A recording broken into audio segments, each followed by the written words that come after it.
Hi అండి, welcome to pieces kitchen. ఈరోజు వీడియోలో జొన్న రొట్టి ఏ విధంగా తయారు చేయాలో మీకు చేసి చూపించబోతున్నాను.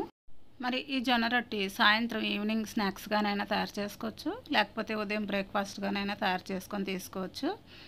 మరి మన హెల్త్కి ఎంతో మంచిదైన ఈ జొన్న రొట్టిని ఏ విధంగా తయారు చేయాలో దీని ప్రాసెస్ ఏంటో ఈ వీడియోలోకి వెళ్ళి చూసేయండి. ముందుగా ఒక వెడల్పాటి పళ్ళెం తీసుకొని 2 కప్పుల వరకు జొన్న పిండిని వేసుకోవాలి. ఈ జొన్న పిండిని మనం ఇంట్లో తయారు చేసుకున్నదైనా పర్వాలేదు, లేకపోతే బయట కొన్న పిండినైనా మనం తీసుకోవచ్చు.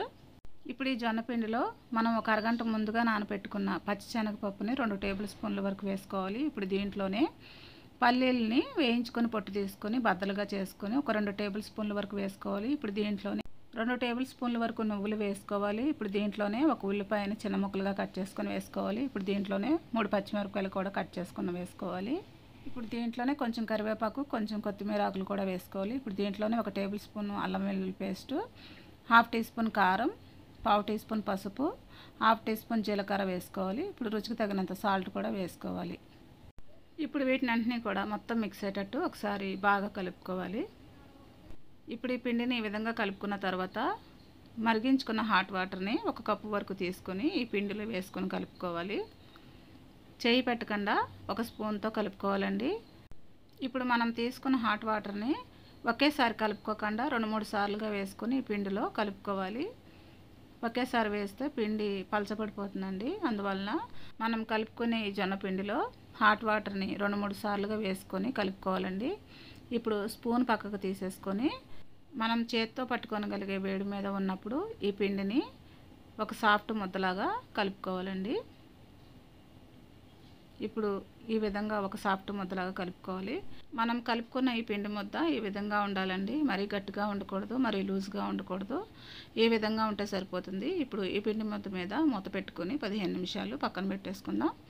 ఇప్పుడు 15 నిమిషాలు అయిన తర్వాత మూత తీసి ఇప్పుడు మనం కలుపుకున్న ఈ పిండి ముద్దని ఒక పెద్ద సైజు అంత పిండి ముద్దను తీసుకోవాలి. ఇప్పుడు ఒక బటర్ పేపర్ మీద కొంచెం ఆయిల్ వేసుకొని బటర్ పేపర్ అంతా స్ప్రెడ్ చేసుకోవాలి. ఇప్పుడు మనం తీసుకున్న ఈ పిండి ముద్దని మన చేతికి కొంచెం ఆయిల్ అప్లై చేసుకొని ఈ పిండి ముద్దని స్ప్రెడ్ చేసుకోవాలి.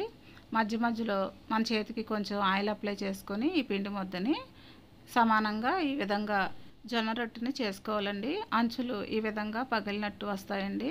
మనం చేత్తోని ఈ విధంగా సరి చేసుకుంటూ జొన్న రొట్టిని మొత్తం ఈవెన్గా స్ప్రెడ్ చేసుకోవాలి. ఇప్పుడు ఈ విధంగా చేసుకున్న జొన్న రొట్టిని పక్కన పెట్టేసుకుని ఇప్పుడు స్టవ్ మీద ఒక ప్యాన్ పెట్టుకొని 1 టీ స్పూన్ వరకు ఆయిల్ వేసుకోవాలి. ఇప్పుడు ఈ ఆయిల్ని మొత్తం పెనం అంతా స్ప్రెడ్ చేసుకోవాలి.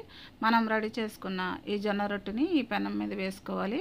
ఇప్పుడు ఈ జొన్న రొట్టిని మీడియం ఫ్లేమ్లో 1 నిమిషం సేపు కాల్చుకోవాలి. ఇప్పుడు 1 నిమిషం కాల్చుకున్న తర్వాత ఈ జొన్న రొట్టిని రెండో వైపుకు తిప్పుకొని ఇప్పుడు 1 టీ స్పూన్ వరకు ఆయిల్ వేసుకోవాలి. ఇప్పుడు ఈ ఆయిల్ అంతా కూడా ఈ జొన్న రొట్టి మీద స్ప్రెడ్ చేసుకోవాలి.